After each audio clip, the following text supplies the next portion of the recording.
नमस्कार मैत्रिणींनो.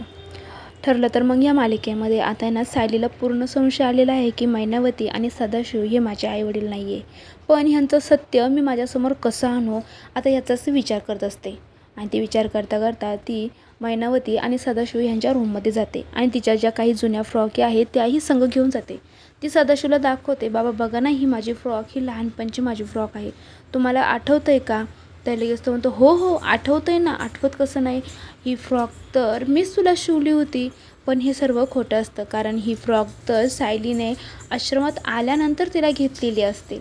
तर सायली म्हणते, याचा अर्थच हे खोटं बोलत आहे. त्याच्यानंतर ती पुन्हा तिथून जाते आणि पुन्हा जेव्हा मैनावती आणि तिघं एकत्र असतात तेव्हा येते आणि म्हणते, आई तू तर मला म्हणली होती की माझा 7वा बड्डे झाल्यानंतर मी हरवले होते. तर बाबांनी मला सांगितलं की मी 5 वर्षाची असतानाच हरवले आणि बाबांनी मला जी फ्रॉकबद्दल सांगितलं त्यांनी शिवला तो फ्रॉक तर मला मधुभाऊंनी आश्रमात विकत घेतलेला होता आणि हे तर म्हणताय मी शिवलाय. तुम्ही दोघंजणं माझ्याशी काही खोटं बोलताय का? कारण मी जे काही प्रश्न विचारते त्याचे प्रत्येक उत्तर तुम्ही वेगवेगळं देताय.